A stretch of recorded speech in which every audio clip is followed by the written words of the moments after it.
Welcome back. Let's get to the very latest, and this is in regard to a late night post that has been by the Ministry of External Affairs, confirming and affirming the stand that India has taken as far as a massive diplomatic row with Canada is concerned, putting the responsibility of the disastrous diplomatic fallout squarely on Justin Trudeau. The Foreign Ministry reiterated that Canada has presented us with no evidence whatsoever, and Trudeau has acknowledged that they were acting on weak evidence. The revelation comes at a time when escalating tensions have been seen between the two nations, and the Canadian Prime Minister testified before a commission of inquiry on Wednesday, where he acknowledged and admitted that he only had intelligence based on speculation and no hard evidentiary proof, when he alleged that the involvement of Indian government agents in the killing of Khalistani terrorist Hardeep Singh Nijjar last year. Let's listen in to what Trudeau had to say. We chose to continue to work behind the scenes to try and get India to cooperate with us. Their asks of us was, well, how much do you know? Give us the evidence you have on this. And our response was, well, it's within your security agencies. You should be looking into how much they know. You should be engaging. It's, oh, no, tell us what you know. Show us the evidence. And at that point, it was primarily intelligence, not hard evidentiary proof. Right, so that was Justin Trudeau saying that there's not enough proof, and of course this was based as far as speculation is concerned. That is where he says that the intelligence based on speculation, not really hard evidentiary proof. And to get more on this, we have Skandar Tyal joining us to get us more on this, former diplomat. Thank you so much, sir, for speaking with us here on NDTV. Now, from the deposition that was made by Justin Trudeau, it is India saying that it is Justin Trudeau who's wholly responsible for the relationship and the way the relationship between India and China, the relationship that between India and Canada is going. Your reaction to that? Again, in yesterday's statement, Prime Minister Justin Trudeau has said that there is still no hard evidence against whatever allegations are being made by Canada. It is unfortunate that by his statements, by his actions, Prime Minister Justin Trudeau is behaving as if India is an enemy country. This is not understandable at all by anybody in India, whether it is a member of the public, whether it is Ministry of External Affairs, or whether it is any sympathizer of India. So, very clearly, Ministry of External Affairs has made this statement that this responsibility of this spat and this low in Indo-Canadian relations lies squarely with Prime Minister Justin Trudeau.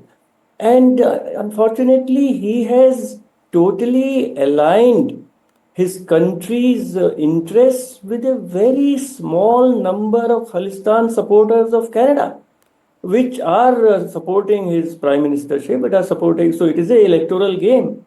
But in that game, he is ready to sacrifice relations with an important country like India. And I was very surprised that he made in yesterday's statement, he said that India, or alleged that India is interfering in safety and sovereignty of Canada. This is Canada, this is Khalistanis who are interfering and attacking the sovereignty and integrity of India. Their agenda is to carve out a state. If in India there is the allegation of, or they want balkanization of India. So whose sovereignty is threatened? It is India. It is unfortunate that he is saying that India is trying to threaten the sovereignty of Canada. So his thinking is totally wonky. It seems that he is giving written statements from Khalistan supporters. We know in his cabinet who they are.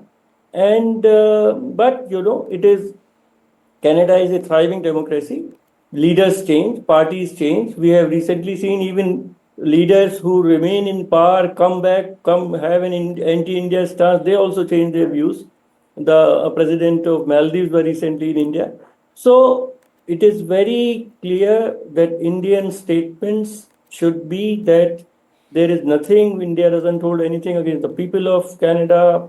Indo-Canadian relations are not in danger.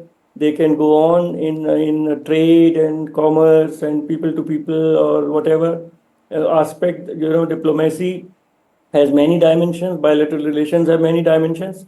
And this responsibility of this entire unfortunate episode lies squarely, personally, with Prime Minister Justin Trudeau. Right, sir, going forward, what do you see as far as relations between India and Canada are concerned, given the fact that India has now gone on to say it's Trudeau that's responsible for damaging the relations between the two countries? I mean, recently we saw that diplomats were sent back from both countries. So yes, diplomats have been sent back, and again the way it was handled by Canada said our diplomats were named as the persons of interest, as if they are criminals. So normally what is done is that if diplomat is declared or quietly told persona non grata, and they leave the country. So as if Canada under Prime Minister Justin Trudeau is publicly trying to say something to some people who are supporting him in the local Canadian elections and who are pro-Khalistani. So we should look at it that way. Now, the entire escalation has been because of actions of Canada, and India has been reacting. That they named some of our diplomats a person of interest, and naturally, diplomacy rests on reciprocity, total reciprocity. If Canada treats India with respect, India will treat Canada with respect. If they take some actions, India will totally reciprocate. I think our policy is very sound.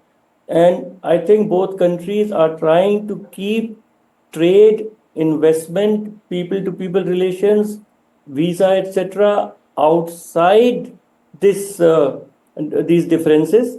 And I hope it remains like that. But again, I will say that it depends on Canada. If it takes any further action, then there will certainly be reciprocal action by India. But Right. yes, since the diplomats have been withdrawn, so the issue of visas, etc., will slow down because eventually it requires manpower.